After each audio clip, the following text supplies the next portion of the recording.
आपका स्वागत है डीएनए में। मेरा नाम है सतीश तिवारी। नमस्कार। उत्तर प्रदेश में बीजेपी अब पूरी तरह से विधानसभा चुनाव की तैयारी में जुट गई है। योगी सरकार ने एक अपने किए गए कामों के बदौलत दोबारा सत्ता में आने के लिए नया नारा गढ़ा है। इरादे नेक, काम अनेक नारे के जरिए वो 2022 विधानसभा चुनाव में उतरेगी। बीजेपी ने जो अपने सरकारी कार्यकाल में जो काम किए हैं उसी के बदौलत वो इस चुनाव में उतर रही है। विकास और विश्वास को आधार बनाते हुए वो चुनाव लड़ने वाली है। नारे के साथ जो बुकलेट बनाया गया है उसके मुख्य पेज पर अयोध्या में विराजमान रामलला की तस्वीर लगाई गई है। इससे यह पता चलता है कि सरकार जनता के बीच अपने कामों को तो बताएगी ही, मगर उसका एजेंडा हिंदुत्व का भी रहेगा। क्या है पूरी खबर, चलिए जानते हैं विस्तार में।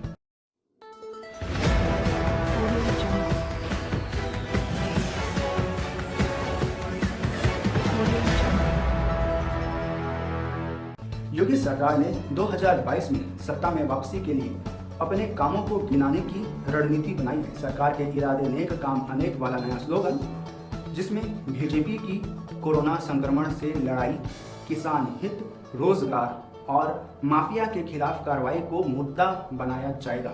हालांकि विकास के कामों के साथ हिंदुत्व की सरकार के एजेंडे में शामिल है। आइए देखते हैं अपनी ये रिपोर्ट। मिनिस्टर बन के गए वो कम से कम 4 लोकसभाओं का दौरा करते हुए अपनी लोकसभा में जाएंगे और आभार प्रकट करेंगे जनता। ये आशीर्वाद लेना तो सिर्फ हमारा कर्तव्य है कि लोगों से आशीर्वाद ले, लेकिन अभी क्या होगा उसकी अभी कल्पना की जा रही है। अभी कोई रचनात्मक घर घर तक जाएंगे मंत्री आशीर्वाद लेने? देखिए, उसके बारे में पुष्टि नहीं कर सकते, लेकिन ये बात है कि जितना ज़्यादा लोगों से मिल सकेंगे वो मिलेंगे। तो सब सांसदों को बूथ से लेकर और प्रदेश तक सब प्रकार के कार्यक्रमों में जुटना चाहिए, जुटेंगे और इस प्रकार का खाका बनाए, फिर से बूथ बनेंगे, क्योंकि चुनाव बैठक में कुछ नहीं, बैठक केवल एक प्रधानमंत्री जी ने उत्तर प्रदेश की ऐसे समाज को प्रतिनिधित्व दिया है केंद्रीय मंत्रिमंडल में जो गौड़रिया समाज से। सरकार ने अपने कामों को गिनाने के लिए नारे के साथ जो बुकलेट जारी किया है उसके मुख्य पेज पर अयोध्या में विराजमान रामलला की तस्वीर दिखाई पड़ रही है। इस तस्वीर के पीछे का मकसद जनता को किसी न किसी बहाने अयोध्या में चल रहे राम मंदिर निर्माण की याद दिलाना होगा। जी हाँ दोस्तों, यही भारतीय जनता पार्टी का मुख्य स्लोगन भी होने वाला है।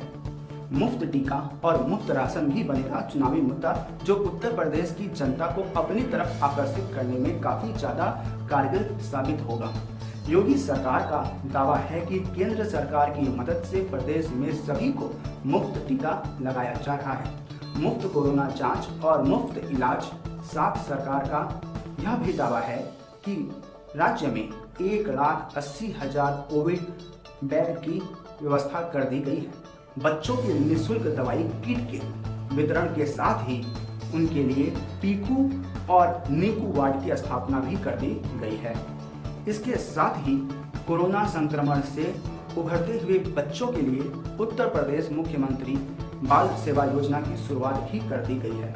सरकार का दावा है कि वो जरूरतमंदों के साथ हैं। प्रधानमंत्री गरीब कल्याण योजना के तहत 15 करोड़ लोगों को मुफ्त अनाज दिया जा रहा है। सरकार 23 लाख श्रमिकों के भरण और पोषण के लिए भी 230 रुपए की धनराशि दे रही है। इसके साथ ही सरकार ने प्रदेश में अपराधियों पर नकेल कसने के लिए कड़ी से कड़ी कार्रवाई की है। माफियाओं को गिरफ्तार करने और उनकी संपत्ति जब्त करने की कार्रवाई को भी चुनावी मुद्दा बनाया जाएगा इस 2022 के चुनाव में।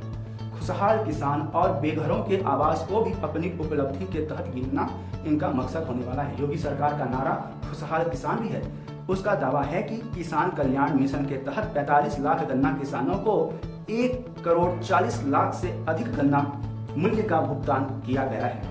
प्रधानमंत्री किसान सम्मान निधि में 2,40,00,000 किसानों को 32,500 रुपए दिए गए हैं। सरकार का दावा है कि वो बेघरों के साथ है। प्रधानमंत्री आवास योजना में 40 लाख से अधिक आवास का निर्माण किया गया है।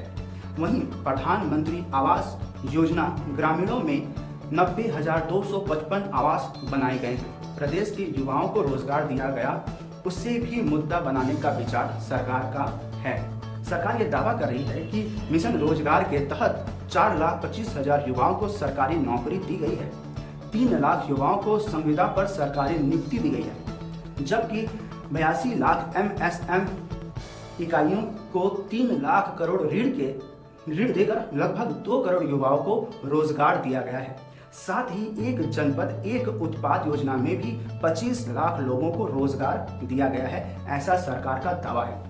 विकास के साथ हिंदुत्व भी चुनाव में मुद्दा बनने वाला है, ये योगी सरकार का विचार है। योगी सरकार द्वारा प्रयागराज में दिव्य और भव्य कुंभ आयोजन, काशी विश्वनाथ धाम का विकास, गंगा यात्रा का आयोजन के साथ ही वाराणसी में भव्य देव दीपावली का आयोजन, मथुरा में भव्य कृष्ण उत्सव एवं बरसाना में भव्य रंग उत्सव आयोजन भी उपलब्धि में शामिल किया गया है। चित्रकूट धाम तीर्थ विकास परिषद की स्थापना को भी अपनी उपलब्धि के तौर पर बताया जाएगा। योगी सरकार ने दावा किया है कि अयोध्या में भव्य दीप उत्सव के जरिए विश्व कीर्तिमान बनाया गया है, जो उसकी एक बहुत बड़ी उपलब्धि है हिंदुत्व के रूप में। अब देखना यह है कि इतनी सारी उपलब्धि गिनाने के बावजूद भी हमारे देश की युवा पीढ़ी, हमारे देश की आम जनता, हमारे देश की जनता, उत्तर प्रदेश की जनता और उत्तर प्रदेश के भविष्य को किस तरह ले जाते हैं। उत्तर प्रदेश को उन्नति की राह में ले जाने वाली सरकार की तरफ या फिर उत्तर प्रदेश में जातिवाद और भ्रम फैलाने वाले सरकार की तरफ। अब फैसला उत्तर प्रदेश की जनता को करना है।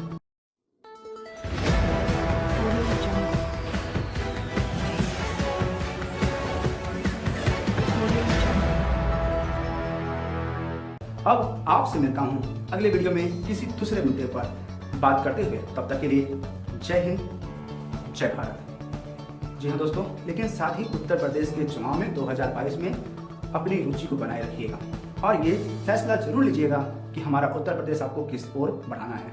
जय हिंद।